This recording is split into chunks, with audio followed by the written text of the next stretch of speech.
The pilot in Zero Hour is Elroy Crazy Legs Hirsch, who was a halfback for the Los Angeles Rams, and eventually, I think first played at the University of Wisconsin, then played for the Rams, and wound up being athletic director at the University of Wisconsin. And it was clear when, even in the context of a B movie, that he's an awful actor in Zero Hour. And so that, I think, gave us the idea, well, why don't we put an athlete in who can't act too? So we wrote the part for Pete Rose, and specific to him and whatever criticisms there might have been of him during that part of his playing career. But we filmed Airplane in August, and he was playing baseball at the time, so we had to find someone else, and so we rewrote it for Kareem.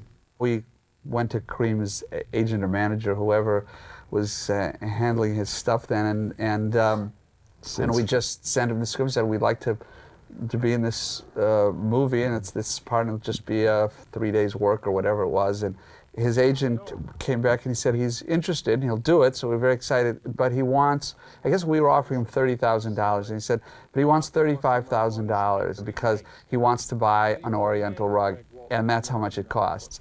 And we thought, this is the greatest line we've ever heard from an agent. You know, this is very creative, and of course it's all ridiculous, but you know, it's Kareem, and by this time we were much more excited about Kareem doing it than Pete Rose anyway, and we thought he just was going to be perfect for it. So we begged them, we got to pay it, and then they said yes. And after we made the deal, or maybe it was after he filmed the role and got paid, it was like 3 weeks later, there was a picture in Newsweek magazine or Time, one of these publications, of Kareem in front of this rug that he had bought for $35,000. Exactly. And so it turned out to be all true. Another little scene we did in the discotheque where Bob, he had like, 2 left feet. He couldn't dance to save anything. So it's like the guys are going, what are we going to do with this guy? He obviously doesn't know anything about disco dancing. So what are we going to do? So I said, well, why don't we put him on wires and we'll just fly him, like Peter Pan. So what can you do? I said, yeah. So we have all that little stuff in our trailer. So we hooked him up to the piano wire. So when you see Bob doing his little disco thing and doing all those moves, we're guiding him through that whole thing. And all he had to do was just sit there. And then he got into it and he had a lot of fun with it. But yeah, we're actually holding him up, and he's doing the whole disco thing, and just those are the kinds of things that we did all the time. It was just in the middle of a take, and he and Bob said, I think we were like, he just said, I can juggle. I can juggle. And we just threw the balls at him or something like that, and he just started juggling. It was just like on the spur of the moment. It wasn't written in the script. It wasn't discussed earlier. And maybe it was just before one of the takes. And we were kind of saying, well, we got to do something. We should do something else. And we were trying to think of something, and Bob said, I can juggle. So we just threw these balls in at him, and sure enough, he could juggle. And that's the advantage of having a great prop man. And I don't know who it was on that picture, but a good prop man could come up with anything at any time. So, especially when we wanted to improvise something. So we needed, 3 juggling balls. They got that. When they were all shaking the woman, when they needed a baseball bat, right. Just the objects, things that we thought up right on the set. If you have a prop man who has a lot of stuff, we can do those jokes. I think after a while, prop people on our comedies learned to, that they needed a lot of weird stuff that just to hang around. You don't just get what's in the script. You have a lot of standard kinds of things, guns and whips and, boomerangs and frisbees and whatever, just because you never know what we're going to need at any given moment. One of the most weirdest things that I had no idea that this had been going on for quite some time was the fact that Leslie Nielsen was a virtuoso fart machine man. And apparently he doesn't go anywhere without this little device. And I mean, he could sing Dixie with this thing. It's like a little round rubber tube with 2 lids on the end with a hole about the size of a pencil poked into it, and he licks the fleshy part of his palm and he squeezes it, and it's a little fart machine. Well, it was quite remarkable. The first day we all met each other was the first day of the airplane, the interior scenes shot, and I joined a group. I didn't know Leslie, and we were all shaking hands, and all of a sudden there was a sound of breaking wind. Mango. I got this in my hand. And David Zucker is sitting, and he goes, he looks at his brother Jerry, and Jim is up against the wall because they all thought it was real. So in other words, I did with them what they do to everybody. It was, one of the big secrets of comedy is surprise. And boy, they were surprised. At this point, the entire digestive system collapses, accompanied by uncontrollable flatulence, until finally the poor bastard is reduced to a quivering, wasted piece of jelly. It levels the playing field.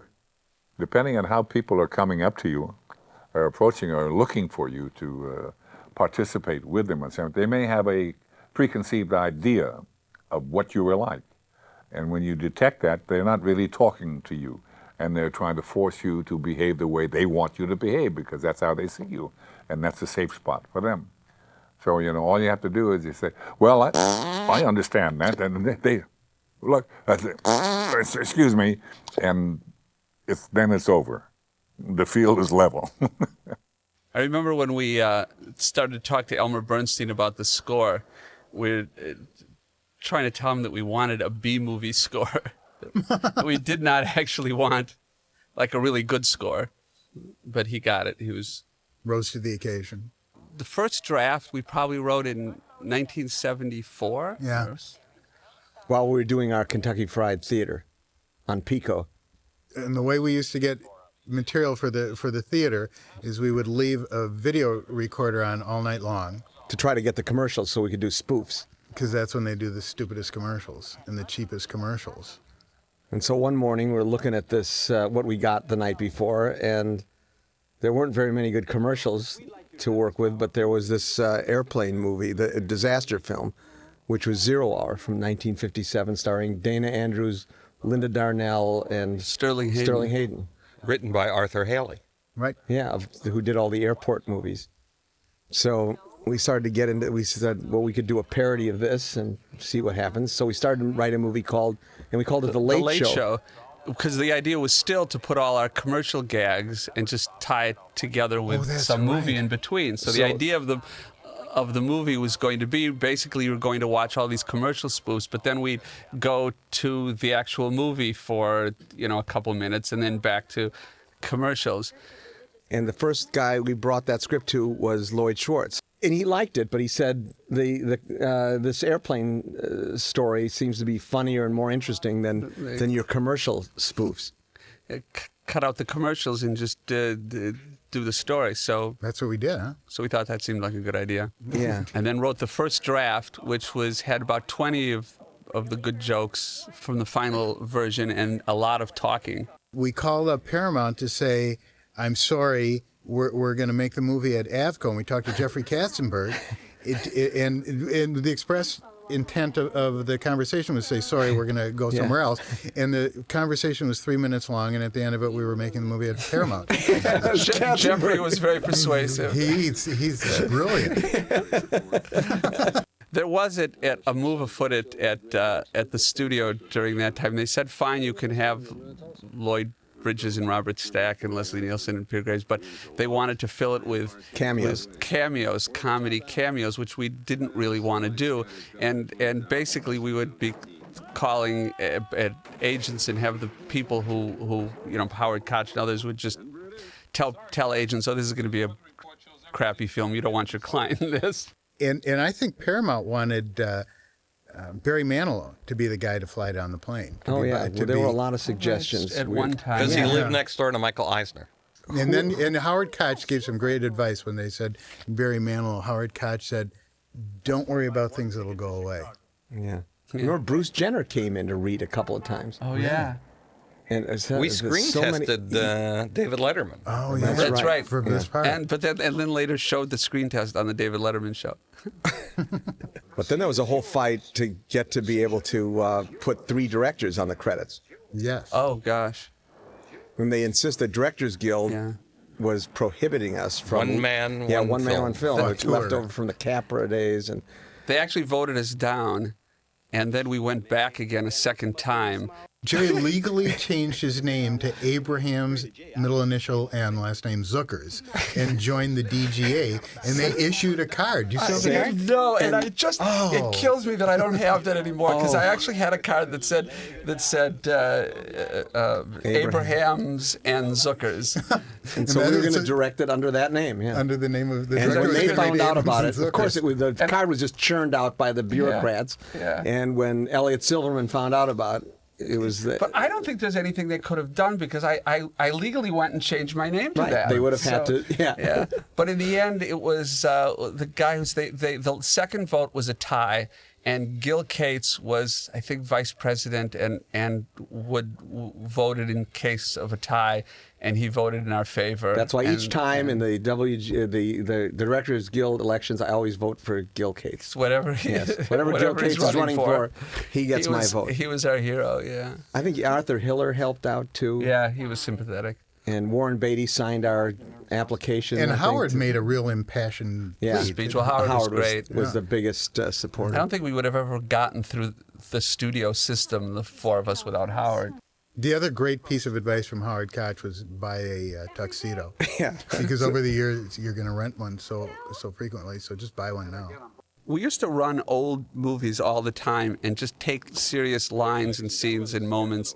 And there are tons of lines here that can be traced back to all kinds of different B movies, a lot of flying movies that we saw. The picture cost $3.5 million in 1980. The whole picture shot for, I think, 34 days. Is that all? Yeah. Wow. 34 days. Good for I us. could never do it again. And we were tired after that. I gained 15 pounds. And a wife. You know, on the set, they used to have a tape of 0 Hour, which when they were going to shoot a scene, they would look at the same scene in 0 Hour so they knew where to put the camera.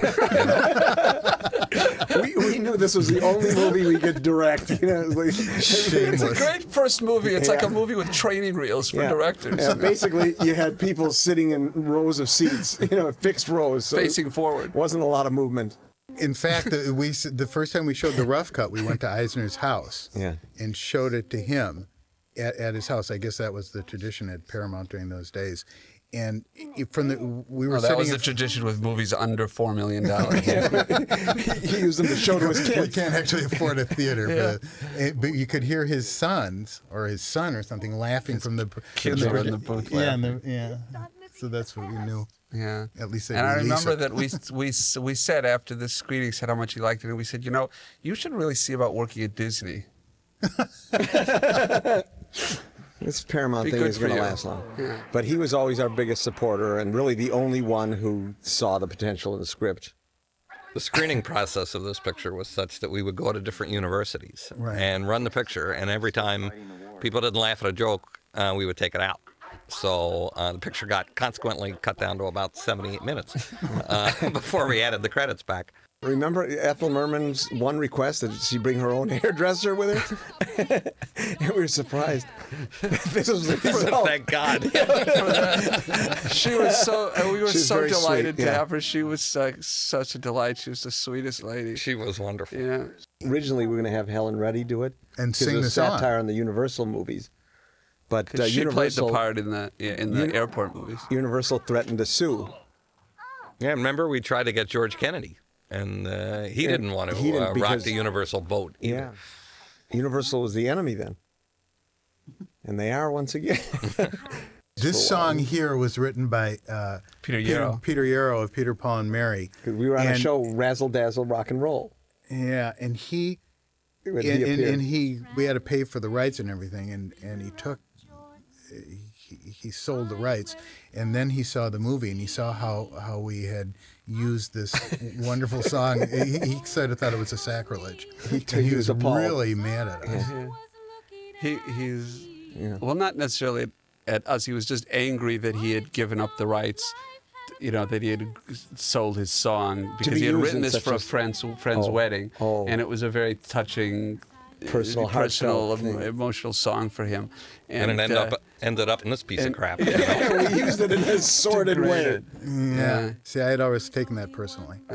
He was a So- really nice guy too. Bob Stack. He was. He was wonderful. great. And he I still is remember one. on the first day, I had to go up to him and ask him if he would he dye his still hair. is a nice guy. He still is. know? I just worked with him. Yeah. And he said, you know, kid, don't worry about it. You bought the body. Yeah. He has such a great sense of humor about himself and everything he's ever done.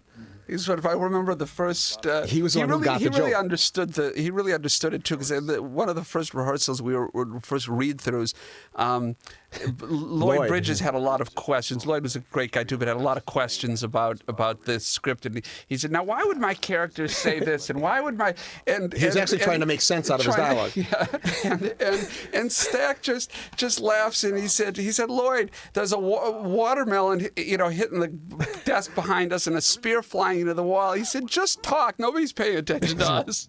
Yeah, that was Stack. I also remember him telling Lloyd, he said, Lloyd, we are the joke. Just keep going. Did he say that? Yeah. Wow. Oh yeah, Yeah. Stack was Brilliant. so right on. Oh, He Yeah, knew, no, he got it. He knew He got it totally. Yep. And interestingly, Lloyd he's- only half got it. in 1974, when we finished writing the first draft of the movie, we called up Stack's agent to see if he'd be in it with us. Right. And what did the agent say? He said, "Is this a go picture?" And we said, "What's a go picture?" He said, "Call back when you get the money." I remember, that Stack was offered a piece of the picture. A piece of the picture or another 20 grand, and he took the other 20 grand. Oh, picked the wrong door. Well, no, he thought people wouldn't be that excited about laughing at him.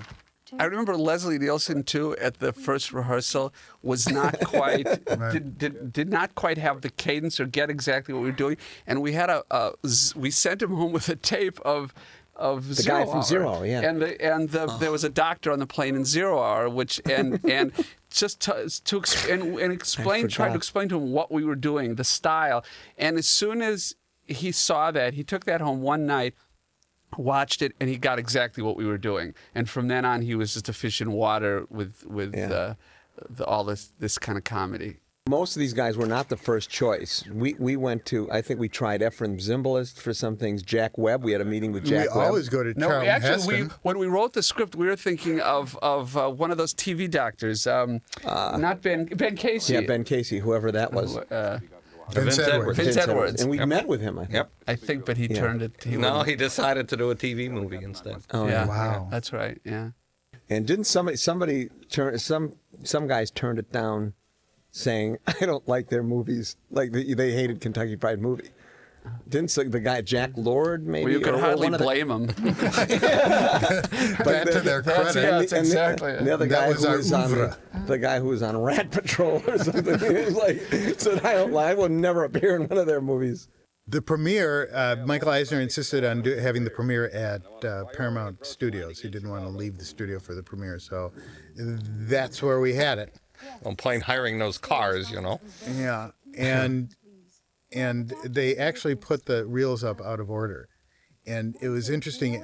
John, you're going to have to tell your reaction. But David and Jerry and I had 3 distinctly different reactions. I, because I was so nervous before the premiere, had gone out for a couple cocktails.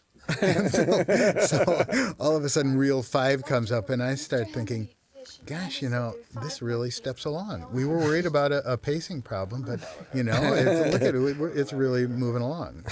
David? Well, I thought that the movie was getting such a low-level reaction that I was glad for the excuse of, well, the reels were mixed up. Of course it didn't work. So I was kind of relieved that there was a massive screw-up.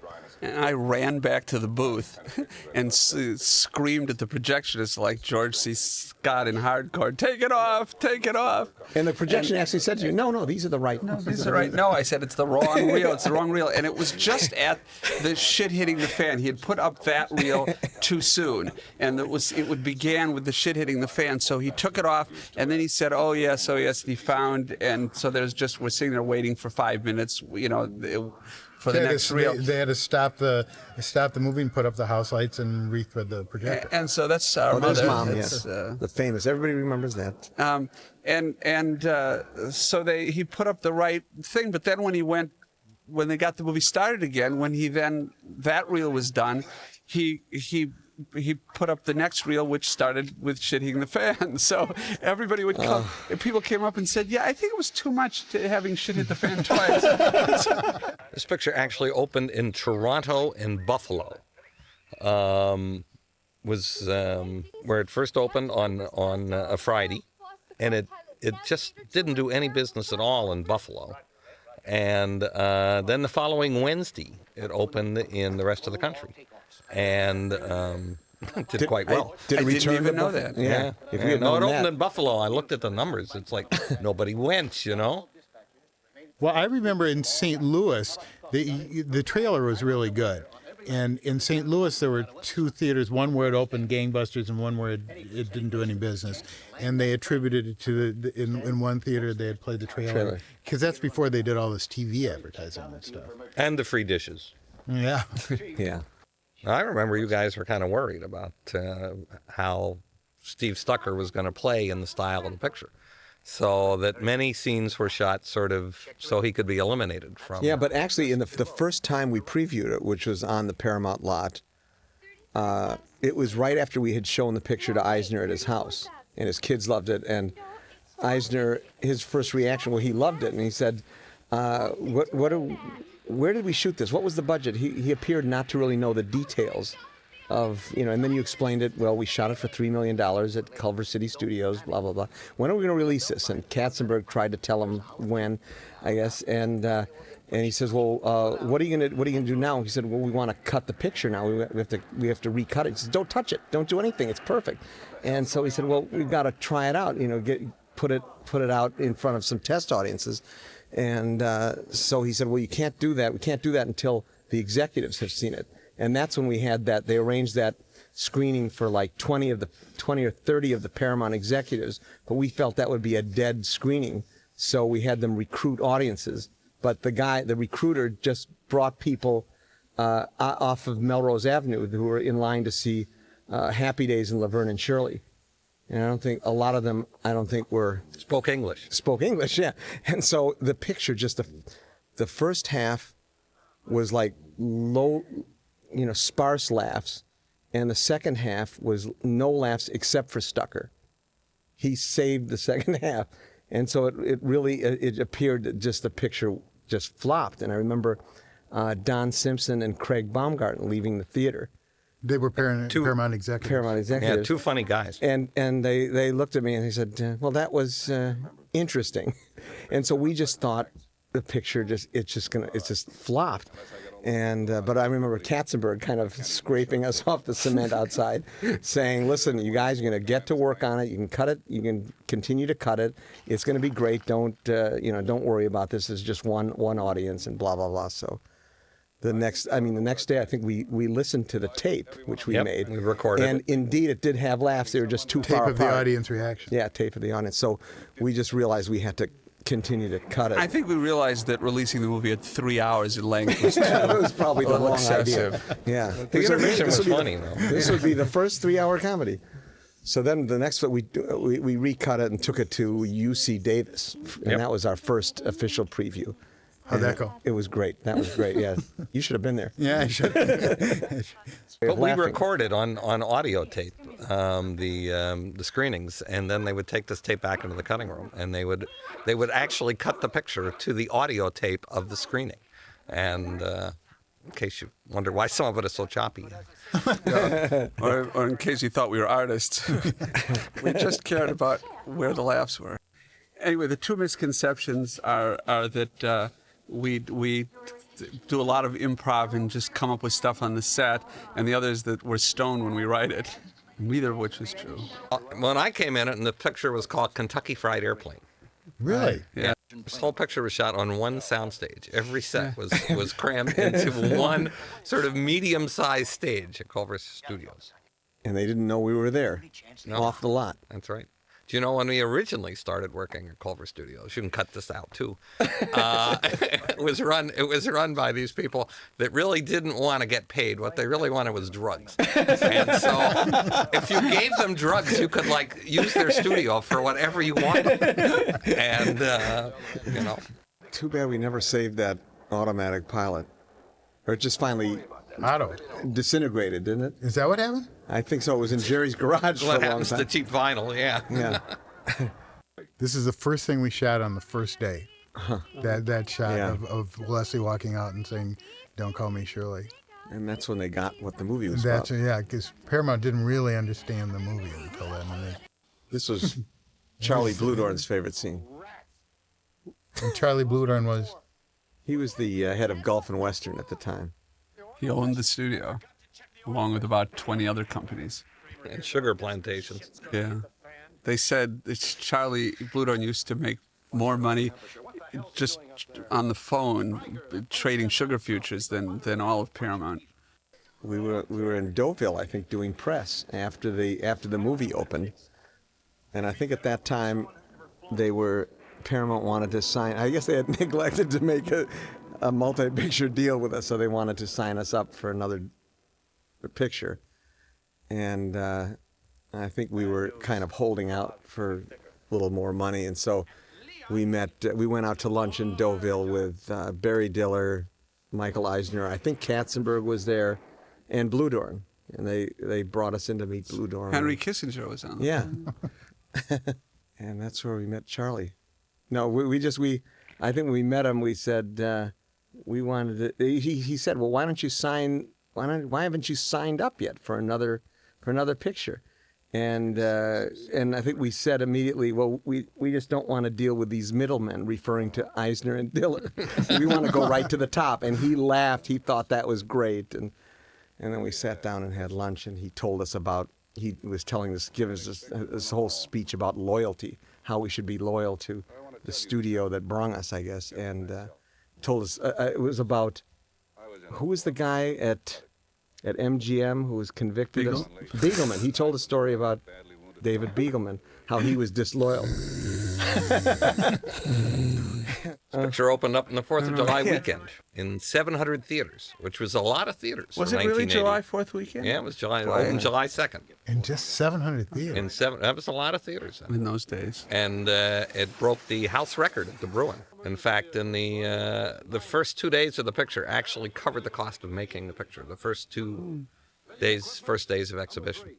The first time my kids saw this movie, they just sat and watched it, and they were just into the drama. They had no idea it was a comedy. They were Just what's going to happen to the play? Will it get down? Are they going to be okay? Yeah, actually, the stock footage was all purchased from Universal for practically nothing. And when they discovered that it was now in this hit movie, they were really furious. And in fact, I think never did that again. And also, they used the plane going through the glass in some other movie, I think. And when Howard discovered it, he discovered that some Paramount lawyer had given it away for nothing. This would probably be a good time to say that we had nothing to do with Airplane 2. Oh. That's right. That's actually a story, too. Boy, they wanted you to do that movie. They just were relentless in their pursuit of you to do that picture. They really want us to do a sequel. And I think we all felt we had just done every airplane joke we could think of. I mean, we had scoured every old flying movie and just had, for years, been thinking up all these airplane jokes. And we just thought we can't think of any more. And so and also I think it sort of bored us to go back and do the same thing twice. So we just didn't really feel like it. And at the time, I think we didn't realize how much money we could have actually made. So they went ahead and did it really, without us. And to this day, none of us have ever seen it. We never could bring ourselves to see it.